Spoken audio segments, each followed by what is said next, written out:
Muy buenos días, mi nombre es Ronaldo Morillo y siguiendo con las exposiciones, hoy nos toca el capítulo 3 que son pruebas y detección del COVID-19. El día de hoy les voy a dar a conocer lo que son las pruebas PCR. El principio de dos de estas sería la RT-PCR, que es la PCR de retrotranscripción, y la qPCR, que es la PCR en tiempo real. Pero antes de darles a conocer estas dos tipos de PCR, quisiera darles a conocer lo que es en sí una PCR. Una PCR, sus siglas significa reacción en cadena de polimerasa. Esta técnica es una técnica de biología molecular que fue descubierta por Karim Mully en 1993 y gracias a esta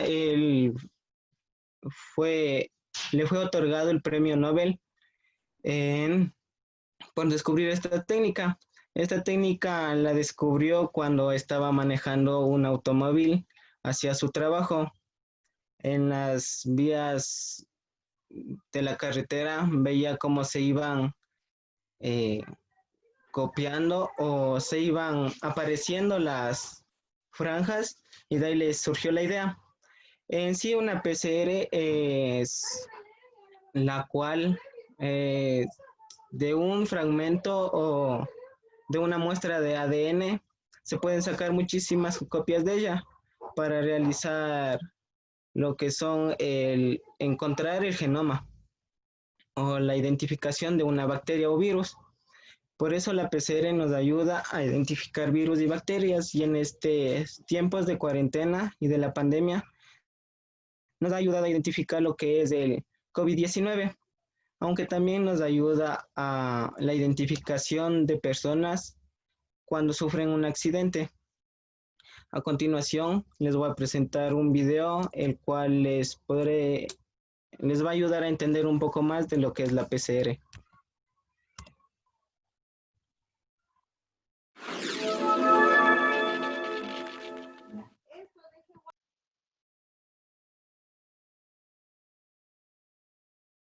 Hola a todos. Hoy quería hablaros de la PCR, la amplificación en cadena de la polimerasa. Se trata de una de las técnicas de biología molecular más importantes que existen por su relativa sencillez experimental y por su gran número de aplicaciones. El objetivo de la técnica consiste en obtener grandes cantidades de un fragmento concreto de ADN a partir de un molde. Vamos a ver ahora en qué consiste el fundamento molecular. Imaginaos que tenéis una región de ADN que os interesa amplificar por PCR.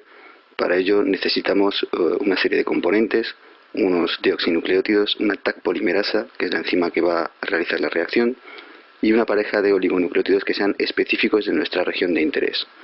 Después, la reacción se someterá a unos ciclos de temperatura, un primer ciclo de calentamiento, a 95 grados más o menos, donde el ADN se desnaturaliza, un segundo ciclo de enfriamiento, cuya temperatura depende de nuestros primers. Los primers se van a anillar en sus regiones correspondientes y una fase de elongación a unos 72 grados donde la DNA polimerasa va a ir incorporando los nucleótidos. Este ciclo se irá repitiendo una serie de veces, típicamente entre 25 y 35 veces, y en cada uno de ellos ocurrirá lo mismo. Se desnaturaliza el ADN, se anillan los primers y la polimerasa comienza a incorporar nucleótidos. Fijaos que el resultado de esto es que en cada ciclo de temperaturas se irá duplicando la cantidad de ADN de nuestro fragmento. Después de 30 ciclos encontraremos que nuestro ADN estará presente en un número de copias de 2 elevado a 30. Es decir, a partir de una única copia llegaremos a más de 1000 millones de copias de nuestro fragmento. A nivel experimental, la PCR es una técnica muy sencilla. Simplemente hay que colocar los componentes que os he mencionado anteriormente, nucleótidos, polimerasa, oligos, dentro de un tubo individual junto con vuestro ADN molde. Llevarlos a un termociclador, es la máquina que vamos a utilizar para someter a nuestras reacciones a diferentes ciclos de temperatura. Como podéis ver, los termocicladores actuales son muy sencillos de programar, son muy intuitivos, solamente hay que colocar los tubos, cerrar la tapa y posteriormente darle al botón de inicio una vez hayamos seleccionado nuestro programa.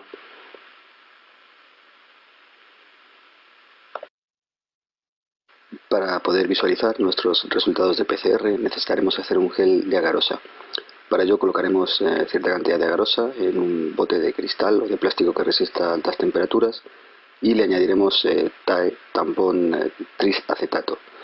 En ese tampón debe disolverse la agarosa. Posteriormente calentaremos el bote en un microondas hasta que la garosa esté bien disuelta y le añadiremos un agente intercalante. Puede ser bromuro de tridio, Gilred, RedSafe, cualquier agente que se intercale en ácidos nucleicos y después emita bajo luz ultravioleta. Veis que ahí hay un soporte colocado con un peine donde la garosa, una vez secada, solidificada, habrá unos pocillos donde cargaremos nuestras muestras de PCR. Una vez solidificado, sumergimos nuestro gel en una cubeta electroforética de TAE y podemos proceder a añadir en los pocillos nuestro marcador molecular y nuestras muestras de PCR con un buffer de carga. Después conectamos la fuente de alimentación a la que está conectada la cubeta electroforética, establecemos el voltaje, unos 100 voltios durante media hora suele ser suficiente. El ADN tiene una carga intrínsecamente negativa, lo que le hará migrar hacia el extremo positivo de nuestro campo eléctrico, que en este caso es hacia abajo. Gracias al buffer de carga que le hemos añadido, vamos a saber más o menos cómo está corriendo el gel, y gracias al marcador molecular que está en el primer pocillo, ese que tiene una banda verde, vamos a poder saber cuando veamos los resultados qué tamaño tienen nuestras bandas aproximadamente. Una vez que el gel ha corrido suficiente, podemos pasarlo a un transiluminador y ver el resultado en esta preciosa imagen, que es el resultado final de una PCR. Y hasta aquí todo lo que quería contaros sobre la PCR. Espero que os haya sido útil, que os haya gustado el artículo y deciros que en próximos artículos os iré hablando de las aplicaciones de esta técnica, que como veréis son muchas y muy variadas. Bueno, nada más, muchas gracias por vuestra atención y hasta la próxima.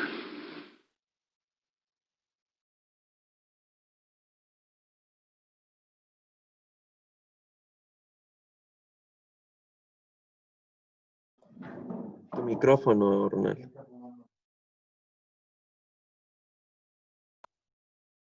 Ahora, después de haber visto el video, nos queda un poco más en claro lo que es una prueba PCR, pero ahora esa es una PCR general. Existen, como les dije al principio del video, dos más que serían las que nos ayudan a encontrar el genoma más rápidamente, ya que este proceso de la PCR convencional, utilizado en un gel, nos puede llevar a muchos resultados erróneos por el motivo que se puede contaminar. Ahora les voy a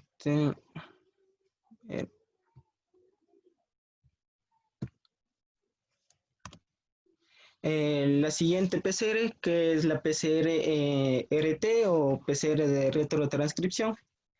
La PCR de retrotranscripción o transcripción inversa lo que nos permite es usar el RNA como molde para convertirlo en DNA. Más comúnmente sirve como un primer paso en la qPCR, que cuantifica la cantidad de NRA que ha sido transcrita en una muestra biológica. ¿Cómo funciona esta RT-PCR? De la muestra que obtenemos del paciente, vamos a hacer la extracción, vamos a purificarlo el ARN. ¿Y por qué lo vamos a purificar? Porque al obtener de la muestra, esta muestra puede contener otro tipo de virus que pueden ser parecidos al coronavirus o pueden haber otro tipo de bacterias, y al momento de hacer nuestra PCR, esta nos va a salir con errores. Por eso debemos purificarlo. Al purificarlo, el, el ARN nos va a quedar el genoma en una cadena sencilla, y esta la debemos transcribir al ADN. ¿Por qué? Porque el ARN es susceptible y degradable al calor, y en el termociclador necesitamos diferentes temperaturas para realizar lo que son los 3 pasos de una PCR, que son la desnaturalización, la transcripción y la elongación. Al momento de hacer la retrotranscripción, vamos a obtener una doble cadena de ADN. Y al obtener esta doble cadena, vamos a hacer una PCR con un termociclador en la cual se nos va a amplificar a diferentes ciclos y a diferentes temperaturas. Y vamos a poder obtener la detección del virus, si en este caso estuviéramos infectados o no. A continuación les demuestro un video en el cual les puede quitar alguna duda de lo que es la RT-PCR.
Como se vio en el video, el principio de la RT-PCR es bastante fácil de entender, pues que esta es solo convertirle una cadena sencilla de ARN en una cadena de ADN para su debida extensión, para su debido proceso de ver si uno está o no está infectado con el COVID-19.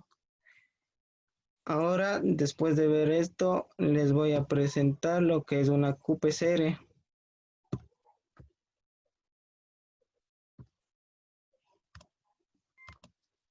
La qPCR o la PCR en tiempo real se la conoce también como PCR cuantitativa, que se utiliza para detectar, caracterizar y cuantificar ácidos nucleicos para numerosas aplicaciones. En este caso utilizaremos la qPCR para identificar en una persona si está infectada o no del COVID-19. Como en la PCR convencional, el DNA se amplifica mediante 3 pasos repetidos. La desnaturalización de la doble cadena, que es en sí separarle al ADN en una cadena sencilla, en la cual vamos a unir los primes a la cadena sencilla, y el tercer paso va a ser el alargamiento, en el cual va a pasar la polimerasa completando la cadena con diferentes oligonucleótidos. Pero eso sería en una PCR convencional. Pero lo que le hace diferente hasta qPCR es que el marcaje tiene con compuestos fluorescentes que permite la recopilación de los datos a medida que la PCR avanza. En la qPCR, basada en un tinte que típicamente es verde y se llama CyberGene, es un marcaje fluorescente que permite cuantificación de las moléculas de DNA amplificadas empleando el uso de un tinte de unión a la DNA de doble cadena. Aquí en esta imagen les voy a explicar un poquito más cómo es el funcionamiento de la qPCR. Partimos de una muestra.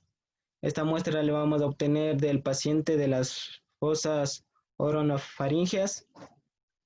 Esta muestra respiratoria va a contener o no el coronavirus. Como en el anterior proceso que era la RT-PCR, necesitamos extraerle y purificarle para que solo nos quede el ARN de cadena sencilla. En este método vamos a utilizar la RT-PCR o mejor la retrotranscripción, porque necesitamos que esta cadena sencilla de ARN se convierta en una cadena doble de ADN. Ahí vamos a utilizar lo que es la enzima retrotranscriptasa y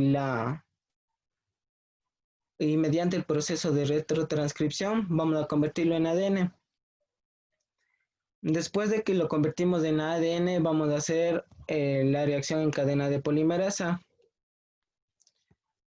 Al momento de hacer esto, en el termociclador va a ir en tiempo real recopilando la información de los ciclos que da la PCR, pero este va a estar conectada a una computadora, la cual va en tiempo real va a ir contando el número o la cantidad de fluorescencia que se está generando. Si el resultado es positivo, es porque amplifica genes E, N y RDRP. Y si el resultado es negativo, es porque no ha amplificado nada o porque la carga viral que tenemos no es la suficiente. En este video les va a dar a entender un poquito más lo que es la detección de la técnica de qPCR.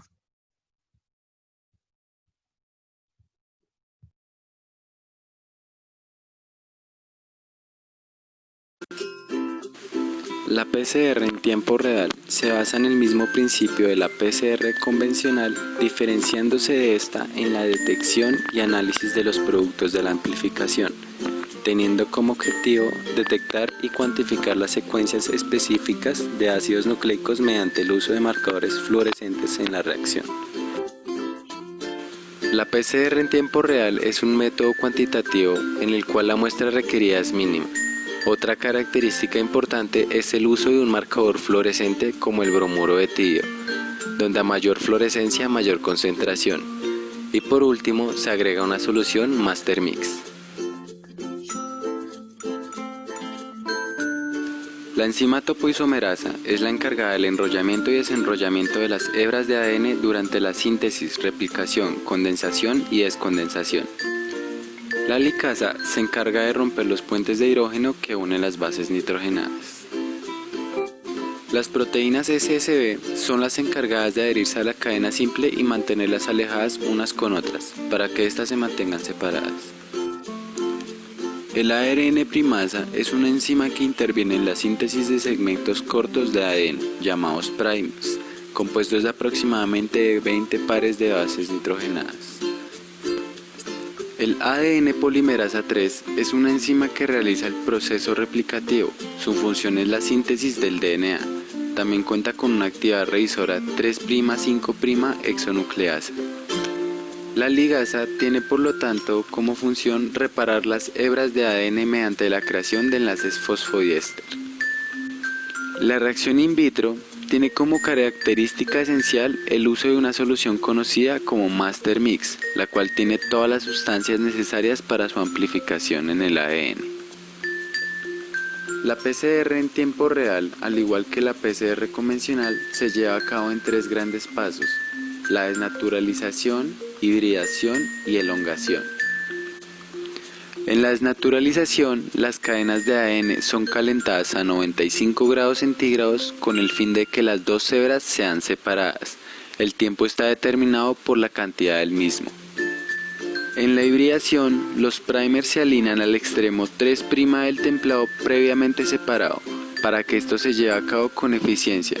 La temperatura de hibridación debe ser óptima, entre 50 a 60 grados centígrados. Por último, en la extensión, la enzima Taq polimerasa actúa sobre el complejo templado primers y empieza su función catálica agregando DNTPs complementarios. Los primers marcados con fluoroforos son conocidos como LUCs.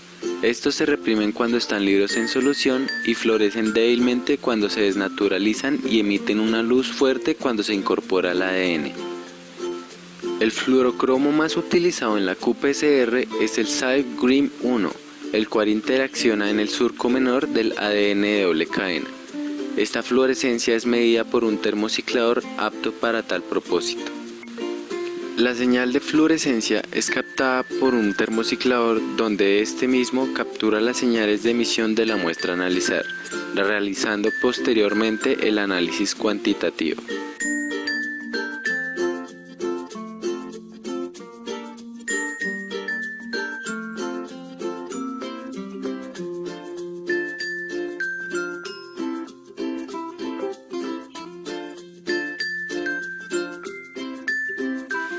Los termocicladores están proveídos de un computador con un software fácil de usar. Este software genera una serie de gráficas en donde se muestran todos los datos necesarios para conocer si la reacción fue exitosa. Las gráficas generadas por el software se llaman curvas de amplificación, donde en el eje Y se muestra la cantidad de fluorescencia y en el eje X los ciclos de la reacción. La amplificación se detecta en cada ciclo de la reacción, midiendo el incremento de la fluorescencia que es proporcional al aumento de ADN. Existen dos tipos de cuantificación. La primera, la absoluta, se utiliza para conocer el número exacto de copias amplificadas del blanco o la concentración precisa de ácidos nucleicos en una muestra.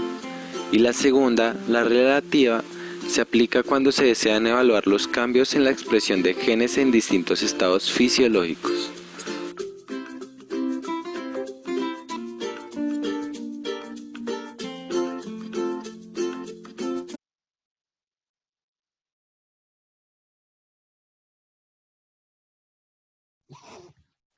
Ahora, después del video presentado, les tengo una pregunta para Yorli.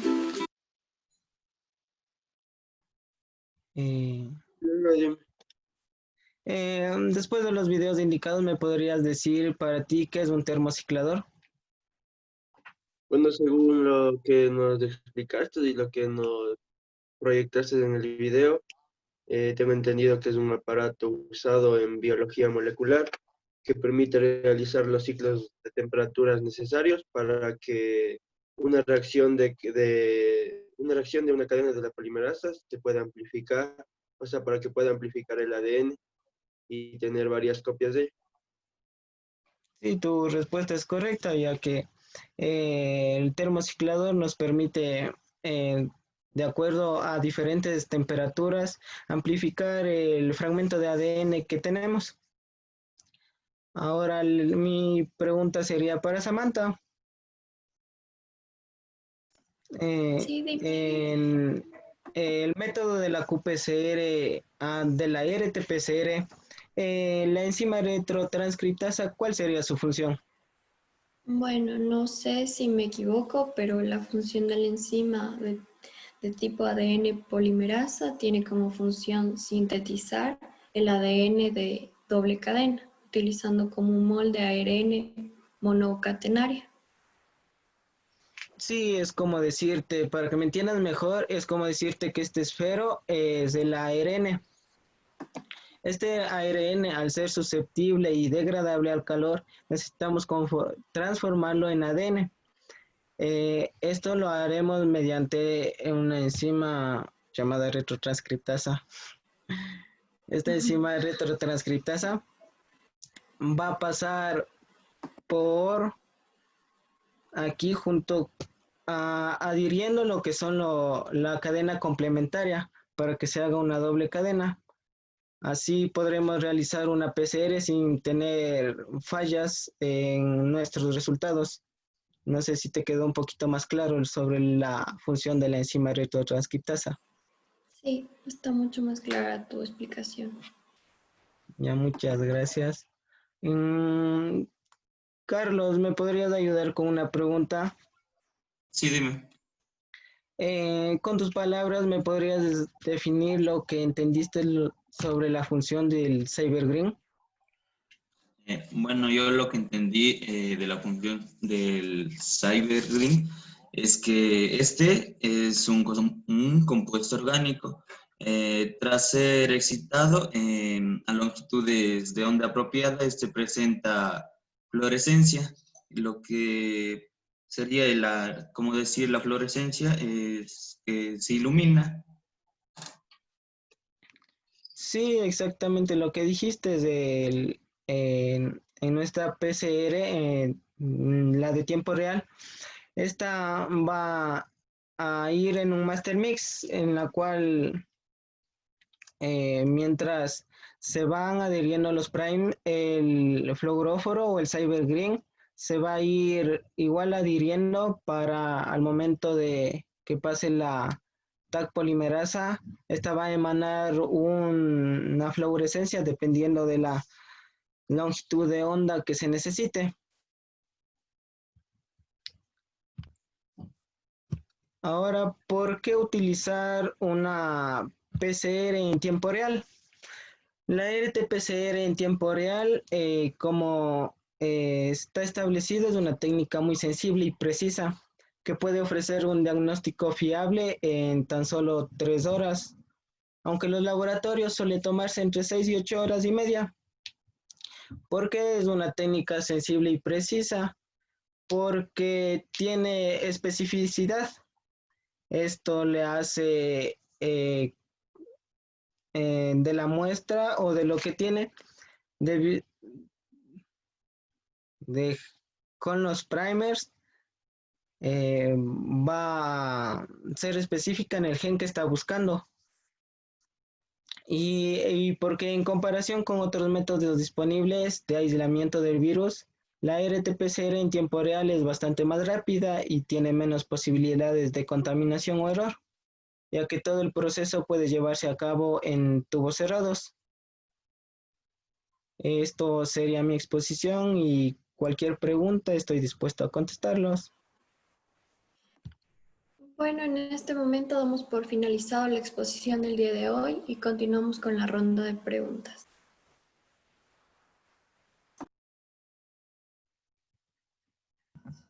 Yo tengo una pregunta. La efectividad de la RT-PCR para el diagnóstico de COVID-19 es fiable. Sí, como te dije, la RT-PCR es fiable porque es bastante, ¿cómo te podría explicar? Es bastante sensible a nuestra muestra que tenemos, así que la efectividad del RT-PCR sería bastante, te podría dar un porcentaje de un 99% que te va a dar los resultados que se esperan.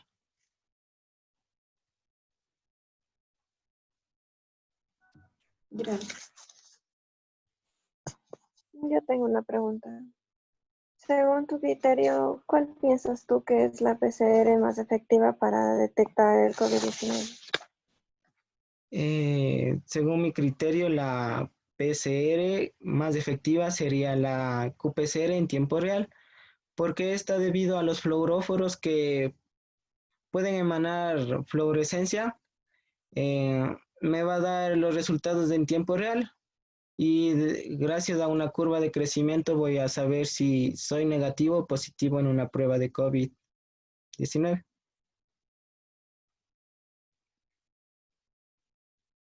Bueno, yo te tengo una preguntita. Verás. ¿no? ¿Es necesario la purificación de la muestra para realizar la PCR? Claro, la purificación es lo más importante, se podría decir, porque si no le purificas el ARN, podría estar contaminado con muestras de otros virus o bacterias en los cuales te va a resultar errónea al momento de realizar la PCR. Ya, gracias. Y Mireya, ¿me podrías tú ayudar con una pregunta y decirme si alguien cercano a ti se ha hecho alguna prueba de este tipo? Ya verás. Respondiendo a tu pregunta, tengo una persona cercana que se ha hecho pruebas del COVID-19 y te puedo contar la experiencia que según ella me dijo. Dice que las personas en el momento de entrar están cubiertas de pies a cabeza para que no haya contacto. Al principio dice que le piden los datos y como ella ha ido en un carro, no le han hecho bajar a ningún momento y le han hecho la prueba ahí mismo. Dice que le han hecho una prueba nasofaringea en la cual le mete el hisopo en la nariz y dice que es un poco dolorosa e incómoda. La otra ha sido un exudado faríngeo, el cual consiste en meterle un abatalenguas junto con un isótopo, de la cual dice que no ha sido dolorosa, pero que ha sentido sensación de vómito. Y después de hacerse eso, dice que le ha dolido la cabeza y que los resultados le entregan de 3 a 4 días y que esté pendiente del correo electrónico. Eso ha sido una experiencia de la cual se ha hecho una persona y ya. ¿Tú qué me dirías, qué pensarías acerca de estas pruebas? Eh, ¿Me podrías decir si estarías dispuesta a hacerte una prueba de PCR? Sí, estaría Muchas dispuesta. gracias. Y antes de finalizar mi exposición, unas pequeñas palabras que en estos tiempos de COVID lo más importante es cuidarnos y cuidar a nuestros seres queridos, si alguien sufre de eso, eh, eh, apoyarlo porque pasar por ese tipo de cosas no es nada agradable, saber que una persona está ahí y por una enfermedad se te puede ir. Y por eso día a día debemos disfrutar todo lo que podamos con las personas que más queramos, sin juzgar ni y poniendo a un lado todos los problemas que hemos tenido, intentar ser felices porque la vida no la tenemos comprada. Y muchas gracias. Gracias, Ronald, por tu exposición y gracias por tu consejo. Agradecemos también a los asistentes que se tomaron el tiempo de asistir a esta charla y damos por finalizado la charla del día de hoy.